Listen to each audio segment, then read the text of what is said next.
Boa noite, gente. Aqui quem fala é o professor Alexandre Ferreira, de matemática, e hoje a gente vai falar um pouco sobre figuras geométricas. Nós temos aqui a apostila que eu mandei para vocês, tá certo? Eu vou fazer algumas explicações. Bem, para começar, nós temos aqui as formas geométricas, tá certo? Algumas figuras geométricas são formas geométricas também, mas nem todas as formas geométricas são figuras geométricas. Por exemplo, eu tenho aqui essa forma de estrela. Bem, a maioria de vocês já deve ter visto essa forma em algum momento da vida, tá certo?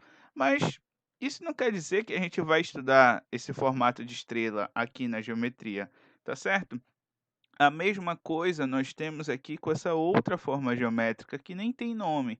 A gente vê que é um formato, né, geométrico, mas não necessariamente é uma figura que tenha todos os elementos que a gente precise para estudá-la. Aqui já nós temos uma circunferência, e aqui nós temos um retângulo, aqui nós temos um hexágono.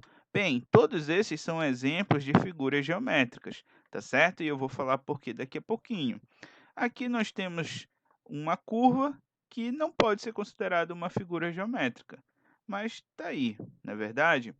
Por quê? Porque todas as figuras geométricas precisam ter lados, ângulos internos e externos, diagonais e vértices, tá certo? Então esses são os elementos de uma figura geométrica. E aí, essas figuras geométricas, elas podem ser côncavas ou convexas. E a gente dá ênfase para o estudo das figuras convexas. Mas qual é a diferença de um para outro? Bem, nós temos aqui os polígonos convexos. Os convexos são aqueles que, se a gente traçar qualquer dois pontos aqui representados por A e B, eu sempre vou ter a ligação desses dois pontos que vai estar totalmente dentro do polígono. Então aqui, olha, essa reta que liga A até B está totalmente dentro do polígono. E se eu traçar qualquer A e B aqui dentro desse polígono, a reta sempre vai estar dentro dele também.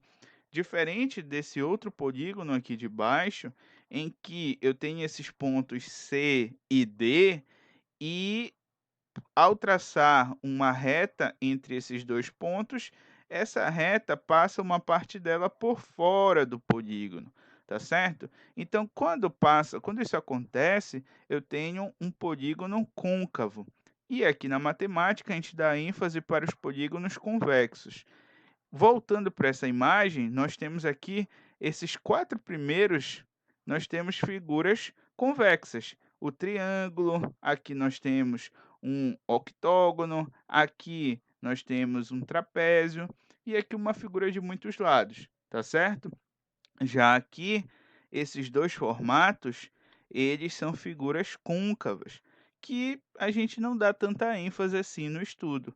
Por que que elas são côncavas? Porque se eu ligar 2 pontos aqui, por exemplo, vai passar por fora, tá bom? Muito bem.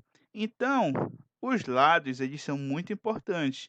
Eles é que vão dizer o nome do polígono que a gente está falando. Então, se a gente tiver 3 lados, é um triângulo, 4 lados, um quadrilátero, 5 lados, um pentágono, 6 lados, um hexágono, e ele pode ter infinitos números de lados, tá certo?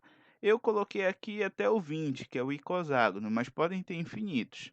Muito bem. Além dos lados, nós temos os vértices aqui, tá? Os vértices, eles são a ligação entre 2 lados. Então, ó, tu tem esse lado aqui, esse outro lado aqui, você vai ter um vértice, tá certo? O vértice também, observa aqui que nesse caso, nesse pentágono, tem 5 vértices. O vértice ele vai também formar um ângulo interno, vai formar um ângulo externo, como o próprio nome diz, interno é o que está dentro, externo é o que está fora.